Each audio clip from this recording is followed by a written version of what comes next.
So let's talk about multiple choice. So we have a new section of multiple choice. We're not going to tackle that now. So our multiple choice used to be 4 or 5 passages, 52 to 55 questions. And they were all like nonfiction passages. This year, we will have our very first section of like a writing section. And it's not revising and editing like you've had in STAR. It's not really the revising and editing that you've seen if you've taken the SAT. It is more like looking at a student paper and then saying, okay, where is the argument? What would be a better analysis of exigence? What would be a better transition into a claim? What is the student's claim? So we'll look at that after we kind of get through this process first.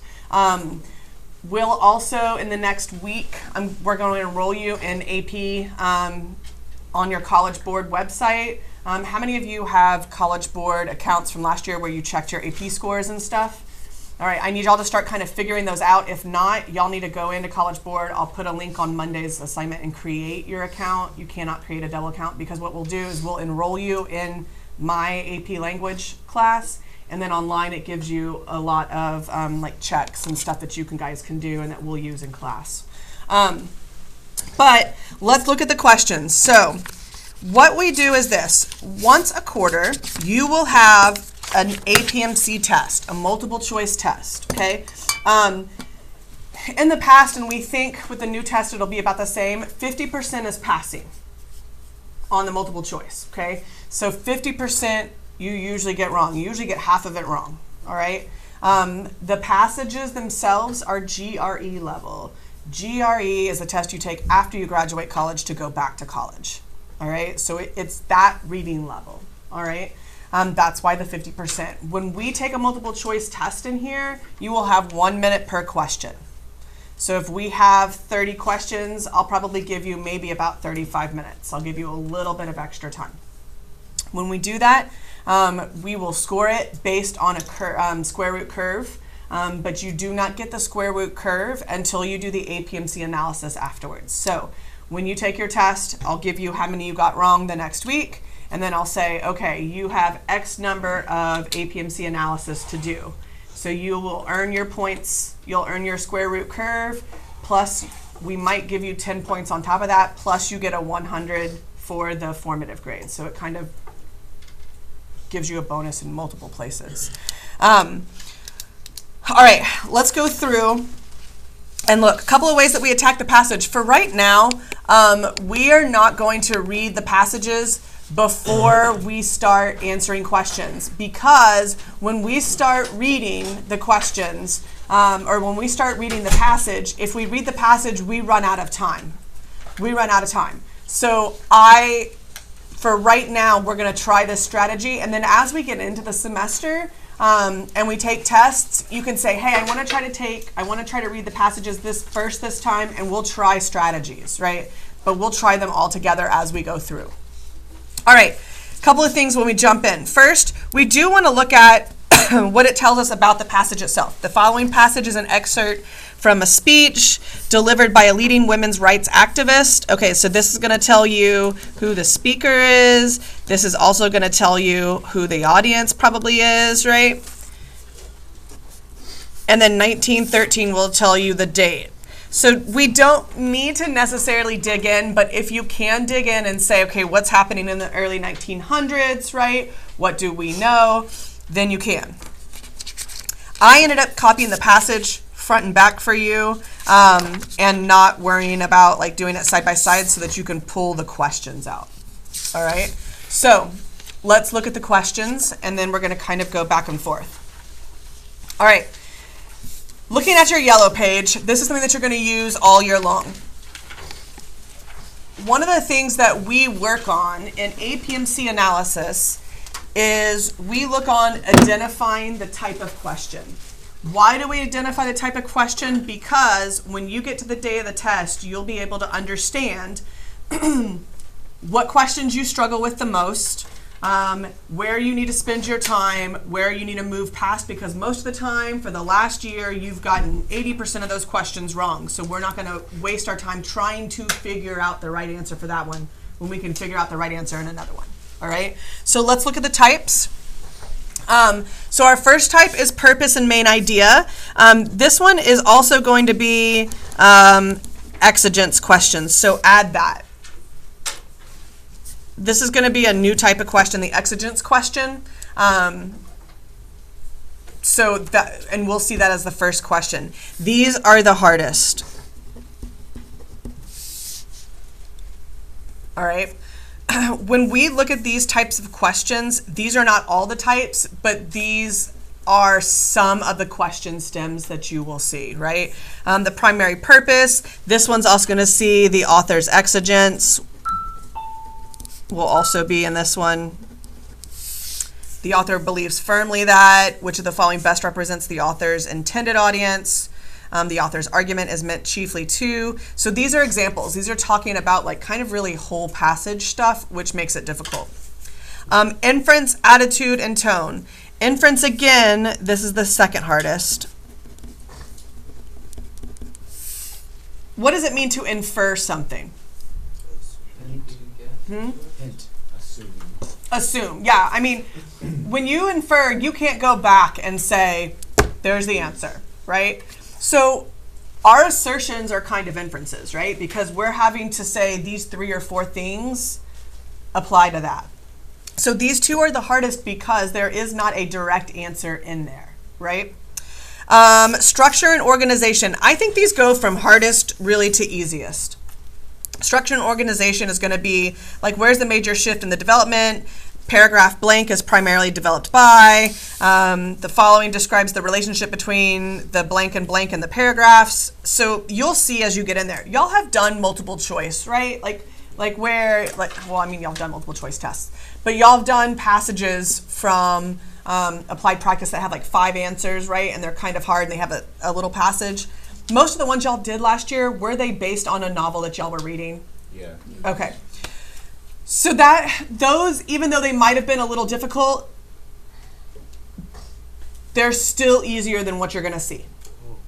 Because you have an understanding of the book, you have an understanding of the author, you have an understanding because y'all had class discussions. These are going to be cold passages you've never seen before. You may understand like the context of the history that it's coming in, but for the most part, you'll have never seen it before. All right? Vocabulary and terminology, I'll tell you that vocabulary is going to be in context of the passage. Okay, so this word most nearly means, right, in the passage. Those are deceptively hard because what they're wanting you to do is they are wanting you to choose an answer that you don't look back at the text. That's the one that you think you know, all right? For terminology, this is going to be like AP language terminology. And some of that is going to be in the answers to the questions. Like you're going to hear assertions, you might hear claims, you might hear concessions, you might hear the word refutation. But I'm going to kind of walk you through like the question types so that you know that from the beginning. Footnotes and endnotes, we have quite a few of those over the years. They've increased. These are going to be a little bit about MLA citation, like what does, who is the editor of this piece? And you'll see the footnote. But we've also moved into the idea of the purpose of the footnote. And I'll show you those as we go through. This one, and this one, you should never get wrong. Those are the easier ones. All right? When we look at syntax and grammar, we usually see something that is an antecedent. Oh, what? An antecedent. You'll see it on the SAT test too. Somebody Google antecedent. ANTECEDENT.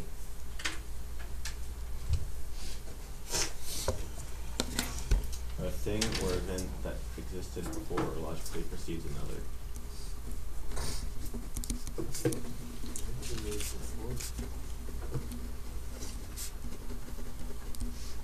It's grammatical, okay? So, why did I just get married? Miss Smith is a teacher. She Exists before what? is the best, proceeds another. Lake, look that up again and look up, see what the second definition is, because I think there's a grammatical one. Proceeding in time or order, previous or pre-existing. So I'm not sure. Okay. There's a grammar definition. There is? A word, phrase, clause, or sentence to which another word refers. Okay, so the antecedent is what what is referred to. So when you say Miss Smith is a teacher, period, she is the best teacher ever. Toot toot. So you have the antecedent. Here is your she, that is your pronoun. What is the antecedent? What is it referring to? Miss Smith. Okay? So the antecedent, kids get it wrong because they're like, first of all, I don't know what an antecedent is. When you see an antecedent question, you should be like, yippee! You go find the pronoun. It's usually it, she, he, right? Something like that. Usually it's it because you have to go back and dig, and then you'll go back in the passage and see, but it has to be immediately before. So it's the sentence before that, or even sometimes within the same sentence, okay? It gets a little confusing, like when you look at it, but it's a fairly easy question. I'll show you those when we get there. Okay. APMC analysis, here's the process that we're gonna go through. And I'm going to do this with you originally, and we're going to do this through the 9 questions or 8 questions that we have, so you'll kind of have some examples of how to do it, okay? We're going to do a summary of each passage in the APMC, 4 to 5 sentences of the passage itself. Then you're going to identify the question type. Then you're going to paraphrase the question and lines listed.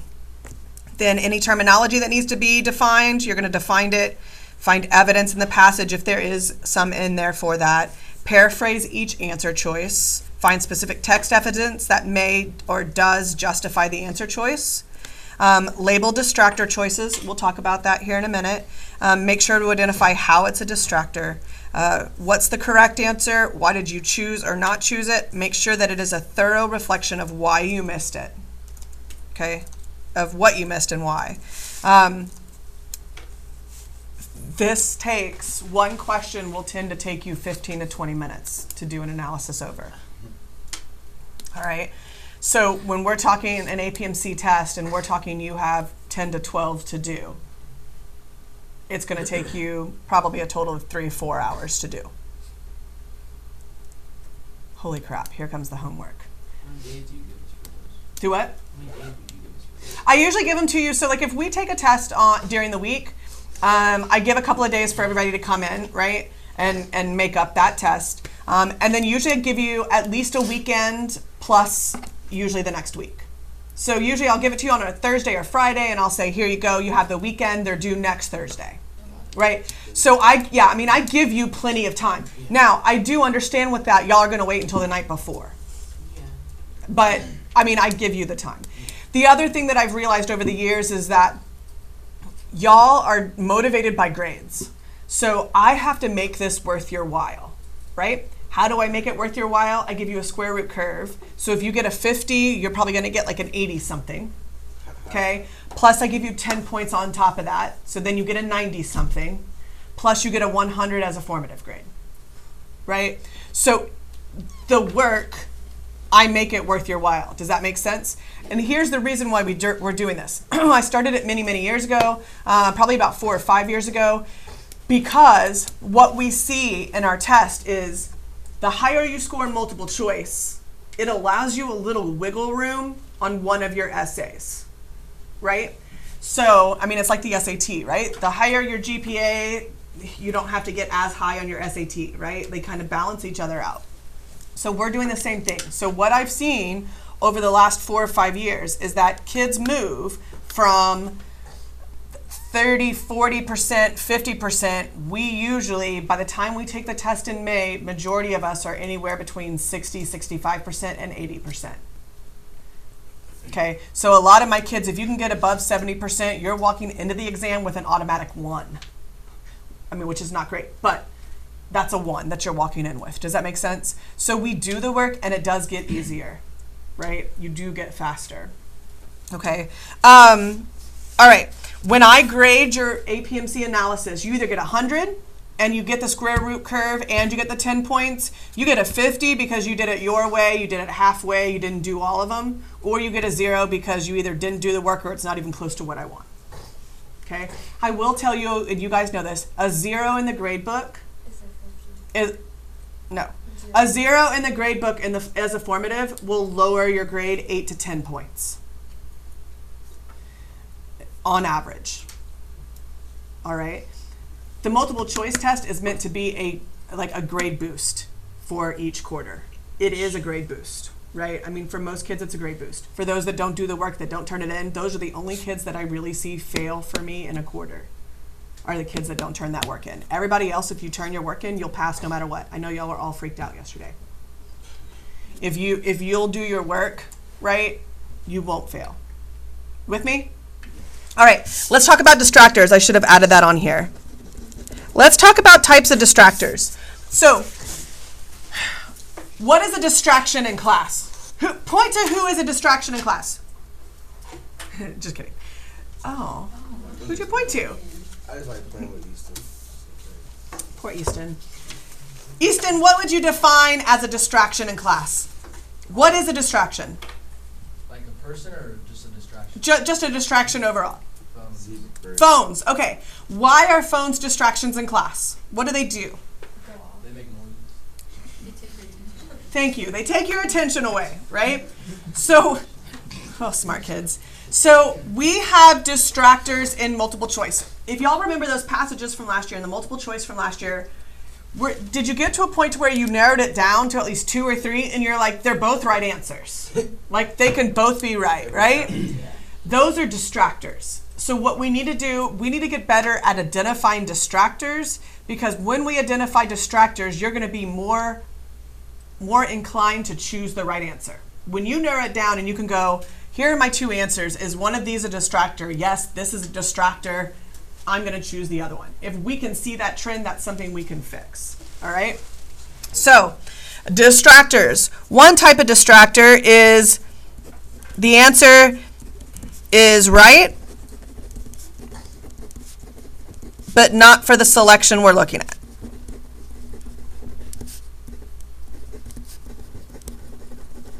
Right? So let's say it says in lines 8 through 10. If you're not reading the passage, what are you going to do if it says in lines 8 through 10? What do? Go read it. You go read to 8. Do you read just 8? You read a little bit before. A little before and a little after, right? Okay, College Board knows that. Testing knows that.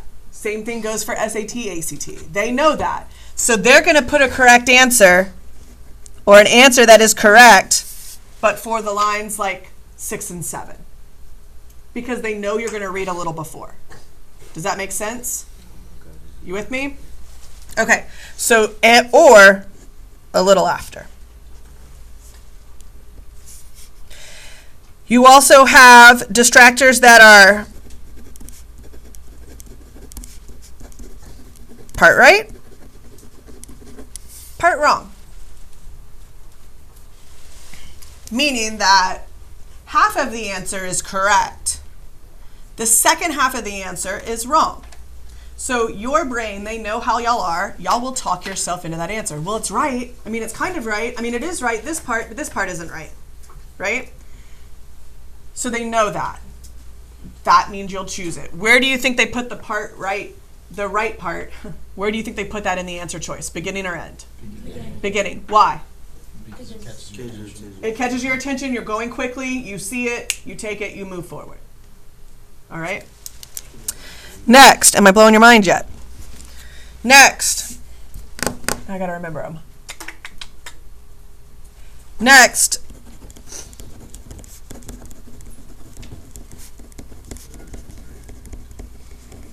Next, I keep saying next. Sorry, let me let me write this out. Words, phrases, and passage in question and answer. Okay. So I'm going to give you an example of they will use words or phrases or terminology that you found in the passage in the answer choice. All right? Or forms of that word. So I'm thinking to like a Queen Elizabeth speech.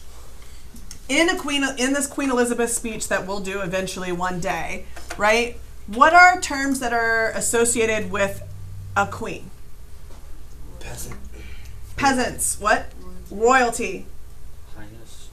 Your Highness. Kingdom. Monarchy. Right? Prince. Princess. Right? You will see forms of those words or those words in the answer choice because they sound familiar to the passage. And so as a test taker, you go, well, it sounds familiar. And it sounds like it should be right. So you choose that answer. All right? The last one, and this is one that I just kind of found recently.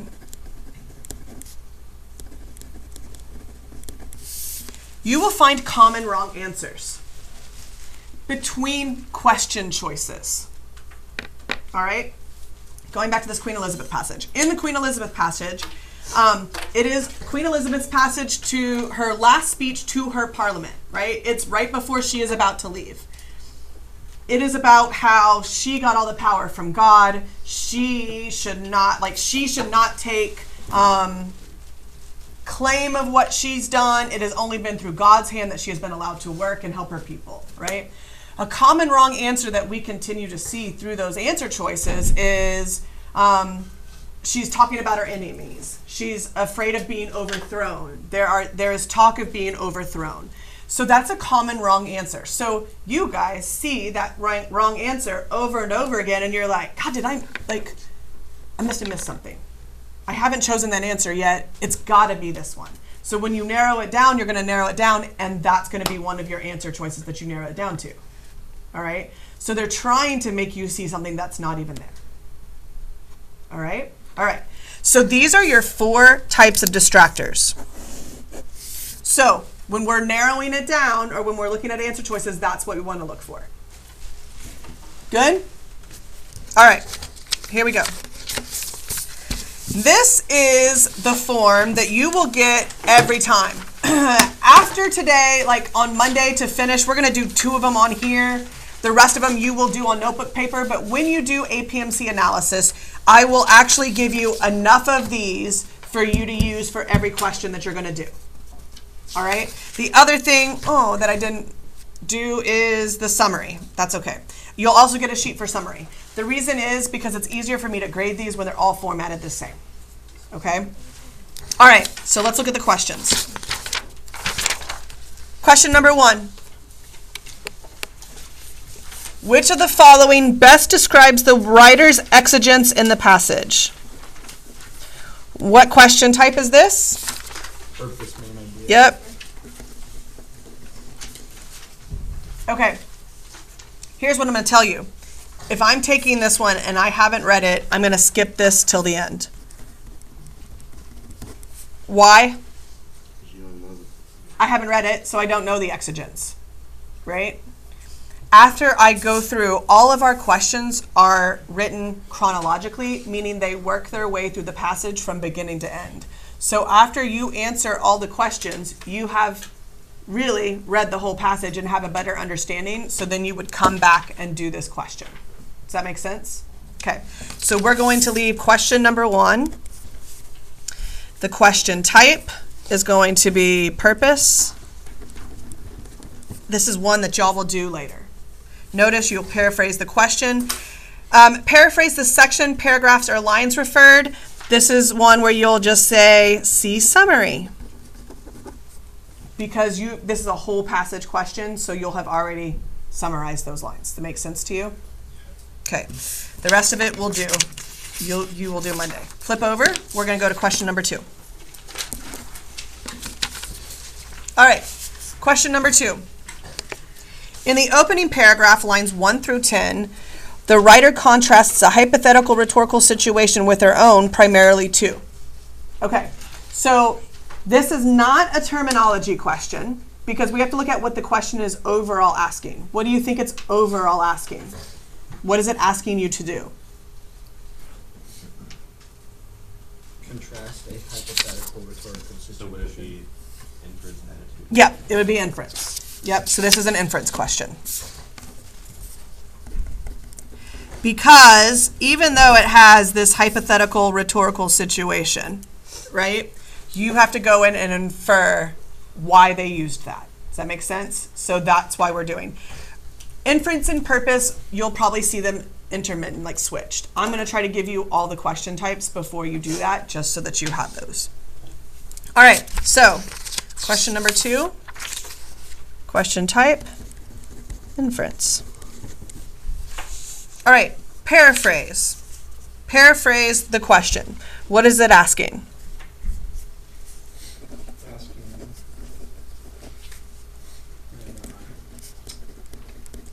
Why she contrasts our rhetorical situation with her own.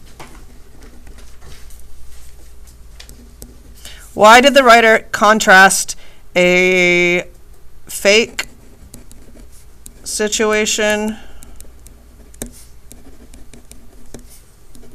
with her current situation? You can't just use the same words again, right? All right, now we have to paraphrase the liner sections. So this is paraphrase 1 through 10. Here's the reason why I do this. Why do teachers make you paraphrase something? So you understand. Yeah, it shows me whether you do or don't understand it, right? And a lot of times that's where we get mixed up. So let's go read lines 1 through 10. If I were a man and I said to you, I come from a country which professes to have representative institutions and yet denies me, a taxpayer, and an inhabitant of the country, representative rights, you would at once understand that human being a man, was justified in the adoption of revolutionary methods to get representative institutions. But since I am a woman, it is necessary in the 20th century to explain why women have adopted revolutionary methods in order to win the rights of citizenship. Okay, so there's question number 1, right? Oh, question 2, sorry. All right. Work with your partner real quick. Paraphrase those lines. I would say I would paraphrase it into 2 parts, right? The hypothetical part, paraphrase it, and then paraphrase her part because it's a contrast. So paraphrase those 2 parts. Work with a partner. You're working with one person. You may move because this is going to be the person you work with on Monday. Ready, set, go.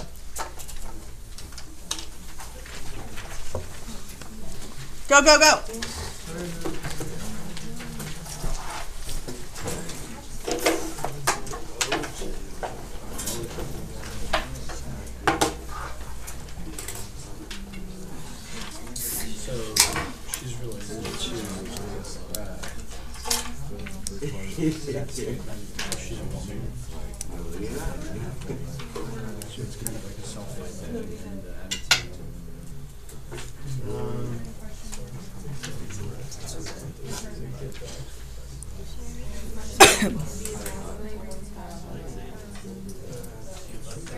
She's been kind of sarcastic.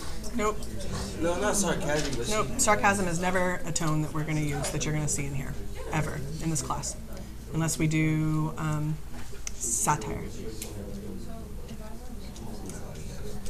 that it? No. Just saying, a lot of times that's what we go to because we don't know what else to explain it as. So we hear a lot of sarcasm. I mean, especially from me, you hear a lot of sarcasm.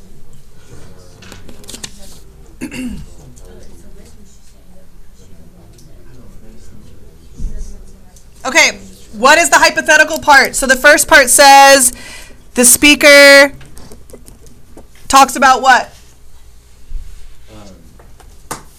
Rights of citizenship for women. In the first part? We're not talking overall. So if there's a contrast in this, we have to paraphrase it. What is she contrasting? The speaker contrasts a hypothetical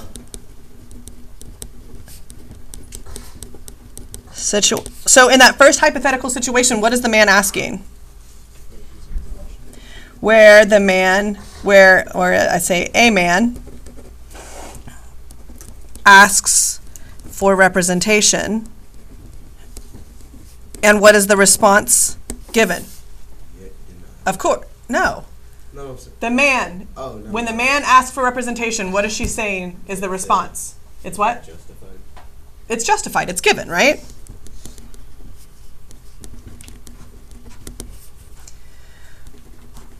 When a woman asks, what? You get denied. When a woman asks, they're denied, basically, and we have to, You have to explain why. right? Explain. Well, listen, you cannot use the language from there because you have to paraphrase, right? Prove why it happened. Yes, exactly. She has to prove why she deserves them. And even more than that, she says, we don't have to prove it. We have to prove it through, like, fighting. Revolutionary methods, meaning, like, we have to rise up and overthrow something, right? So, okay, so now we've paraphrased. Good? All right, terminology with textual evidence, complete for any technical terms. I mean, I would say the rhetorical situation we've already covered, so I don't think we need to do that. All right, so paraphrase and define answer choices.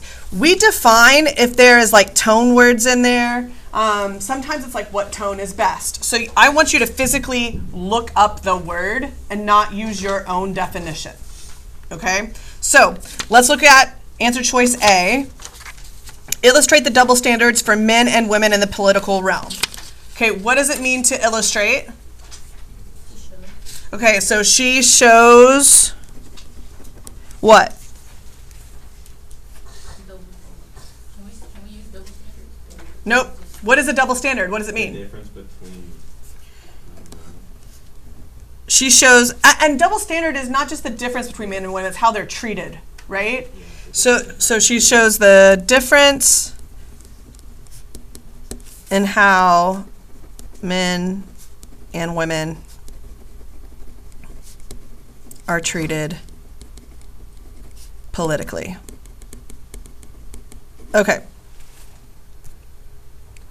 Do we think that that is a valid answer? Okay, so we're going to check out to the side. What text would support that, the double standard? The difference I'm a woman to explain my woman. Okay, so I think that idea of but shows the shift, right?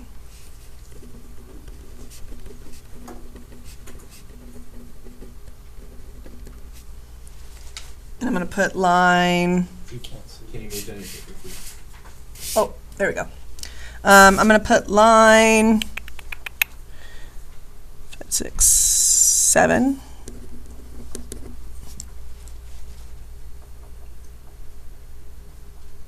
All right, B, explain why women are more reluctant to adopt revolutionary methods than men. Notice the difference in what we see here.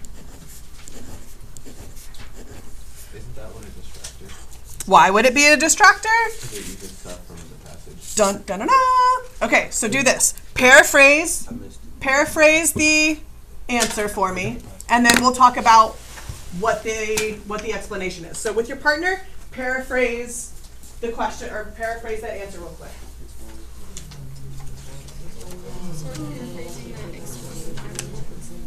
So explain how women are more reluctant to adopt revolutionary methods.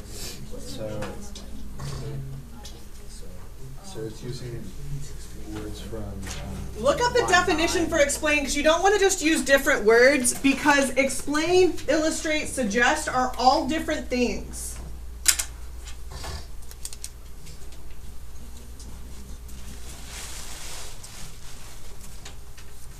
All right, what'd y'all say? What's a paraphrase of it?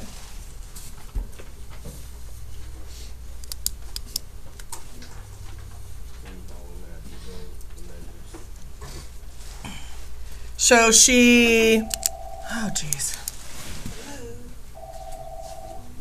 Mothership calling. This one. I do. Yes. All right, bye. Sophia, J203, bring all your stuff. Okay, so what did we say? There's a couple things in here that I think are distractors. So paraphrase it for me. I said, Like, what'd you say? I said, why women are like, less, like, it's like reluctant, it's like not wanting to. Yeah. So I said like less likely to show his way to stand up against men. For things.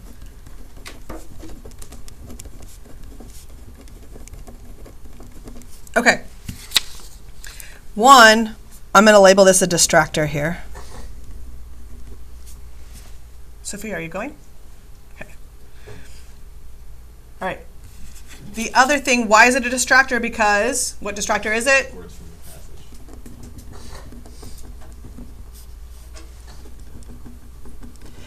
And also, Oh, and then part right, part wrong. Then. yeah. Is she saying there that we are very reluctant to use revolutionary methods? No, she says to explain why women have adopted. So there is also the reason why it is also half right, half wrong. Right? Because she actually says that we are, I just showed that, we have adopted revolutionary methods. Okay, so I'm going to mark that one out there. I'm going to mark an X because it's a distractor. Has two distractors. All right. C, emphasize the influence of women on democratic culture in the United States. So what do we say is culture? How women have influenced, though. So how women have affected change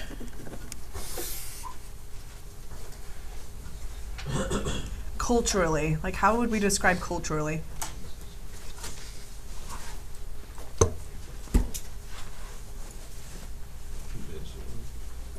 What do you mean?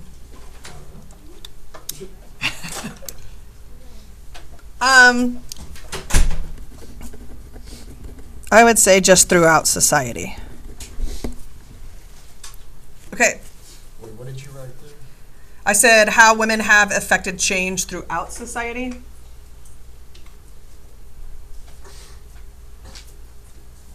And it's democratic culture, right? Through political, like throughout political society.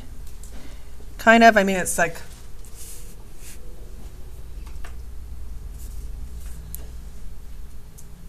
right, wrong. Is there a distractor in there? Okay, so why is it wrong? What evidence do we have?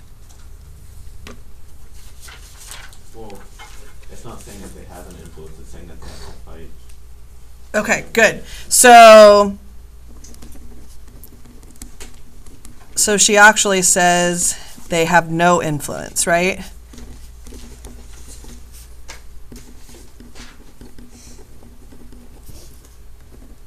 And must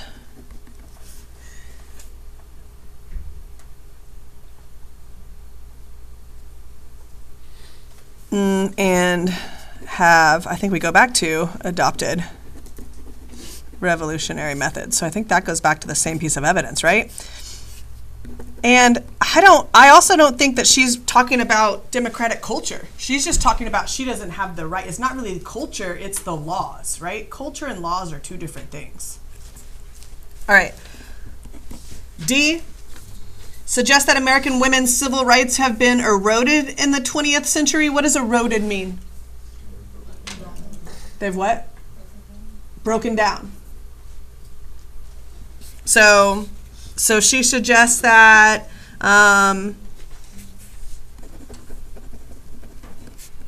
women's civil rights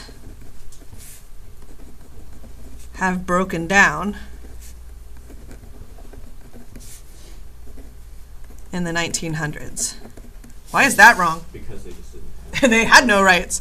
So it's incorrect because they had no rights.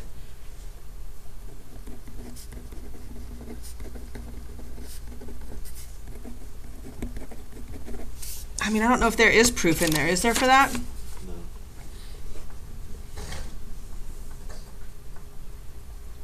It's more of a prior knowledge thing. It's like context. Mm-hmm.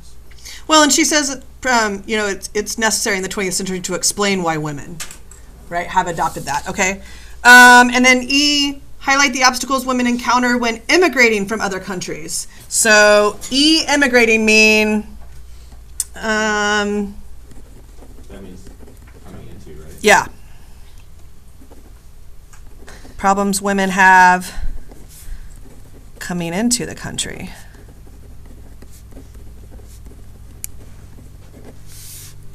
Okay, it's not mentioned at all.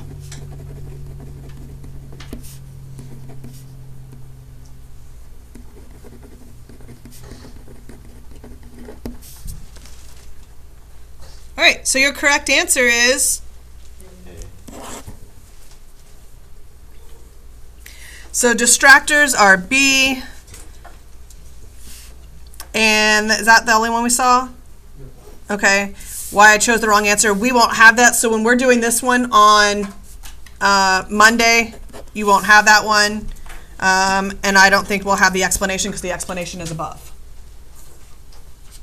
That, my friends, is APMC We analysis. also have a summary.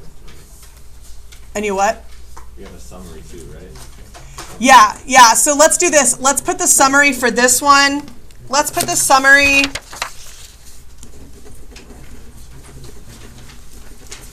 Let's do like a 2 to 4 sentence summary Of the whole passage. of the whole passage.